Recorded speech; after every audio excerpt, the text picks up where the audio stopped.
Nos debe marcar sin costo al 1-800-331-2188. All right, as you can see, nice hour. It is 6:32 right now. The temperature is pretty warm. It is 26 degrees Fahrenheit.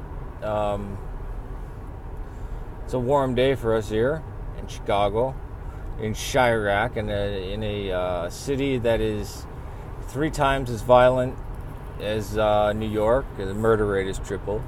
The murder rate is quadruple of Los Angeles, and the murder rate exceeds is much worse than Rio de Janeiro or Sao Paulo,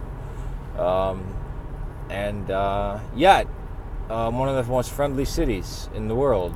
How do we reconcile this? Well, it's the Wild Wild Hundreds. It's the Southwest Side.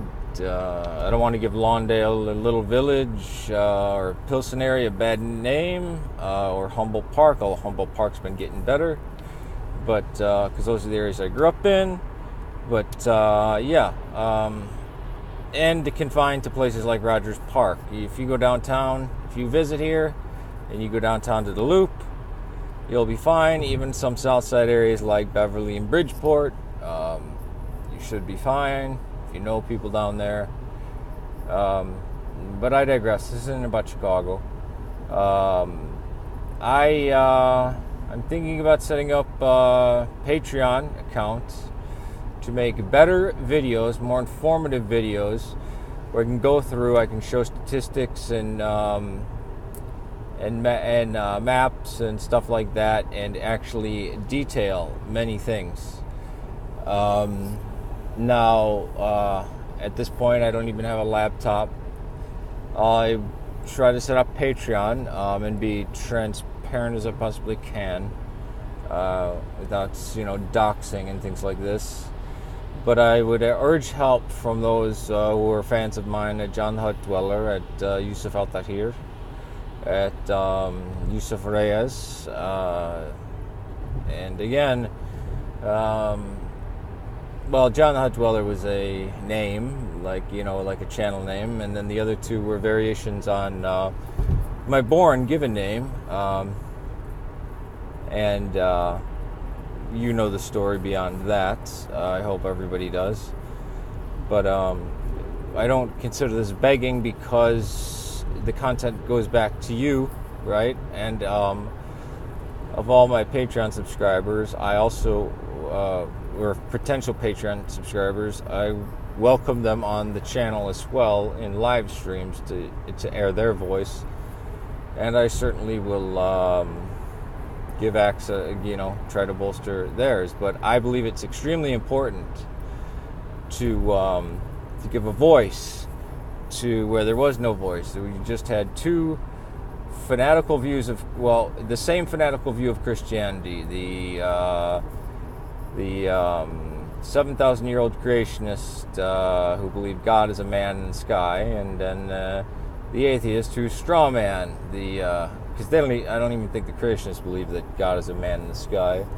At least the vast majority of them don't. And then you have the atheists who'd say, no, the fundamentalist Protestants are right, even though the Bible is science, even though the science did not exist until thousands of years after the Bible was finished being written.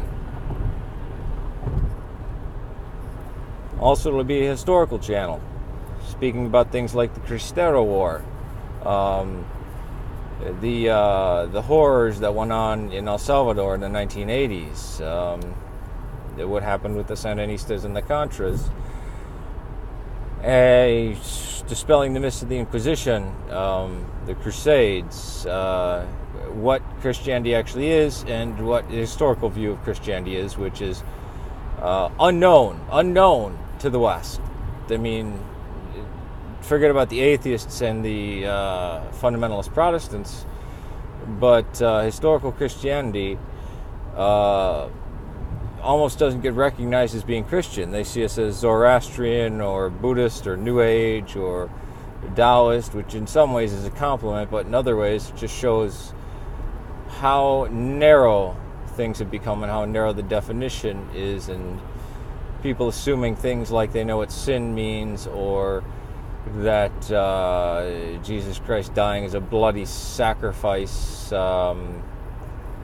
to appease an angry God who is anthropomorphic. I mean, that is just silly. They believe this is universal among Christianity, and they don't realize it, or that the Puritanism and the Puritanicalism does not come from historical Christianity. It comes from the Puritans. To a large degree, that influenced modern atheism, and modern atheism is a very puritanical view of the world. It's where it came from. It's stripping down to the festivals and getting down to brass tacks and addressing sola scriptura. I mean, sola scriptura is a ridiculous notion, and we'll dispel with that. But I would like to bring on atheists as well, but those who actually have something to say, like Suicide for Celluloid, Big Lundy, because again, it's more to open people's minds. It's also to get the message out of the beauty of history and the necessity of religion, because man is a religious animal and we can't escape it. And trying to escape it leads to horrors like North Korea, Stalinist Russia, or even Trotskyist Russia, or Leninist Russia, or even Khrushchev's Russia, as well as places like China had been for so long, and it leaves a vacuum. Man is a religious animal, and man needs religion, and will create it even in a vacuum. Man will found a religion, and usually without the input and the knowledge and the respect for the ancestral traditions, it becomes monstrous, because the cult of personality comes up, and the cult of communism basically comes up, and you get these horrible things. But yeah, that's just what I want to primarily focus on this channel. And I also, it won't be, this will not be an evangelizing channel, and it will be going more in depth on the Yazidis and the Mandaeans, not as a way to, be critical in the scholarly sense, but not in the let's deconvert them and force them to be Christians. Again, we are not evangelical Protestants, so even though I believe this show will benefit evangelical Protestants and they will like it, some of them, but the Zohar, it's good for us to understand and to appreciate where the Zoroastrians are coming from, where the Yazidis are coming from, where the Mandaeans are coming from. And I know many people who are of these, since I'm Antiochian.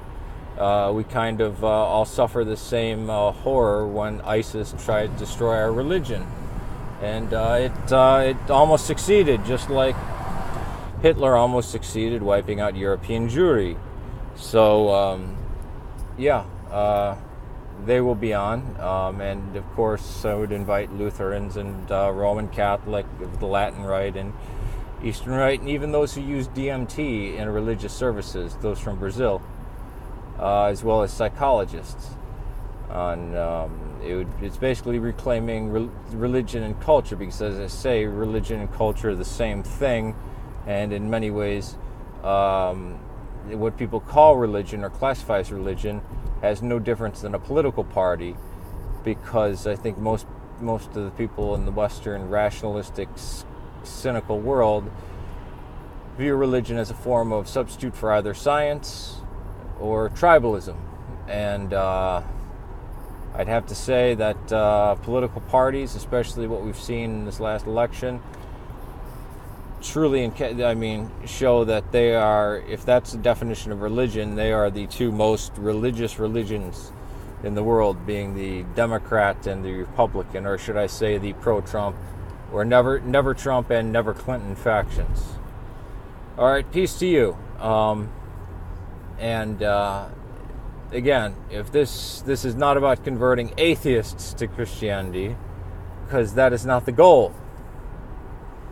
I don't think that's ever been the goal. Well, and certainly never been the goal of my channel. But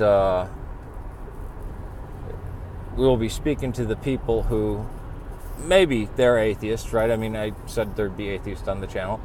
They'd be welcome, and I'd love to do, hang out with them and put it on the channel. But it is not geared towards trying to,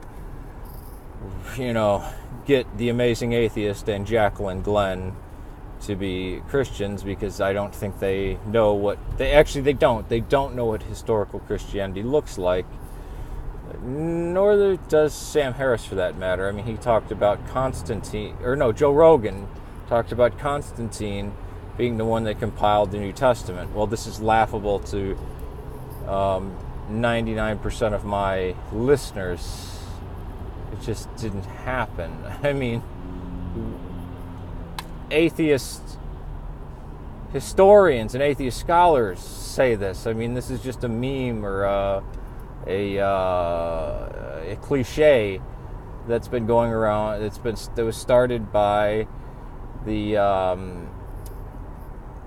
puritanical Protestant fundamentalists, and it just kind of became accepted as, hey, it's common knowledge, just like, Abraham Lincoln discovering America on the Mayflower is, hey man, it's common knowledge. So there it is. Peace to you. Thank you very much, and may God save Serbia, Syria, and Ireland. Let me know what you think.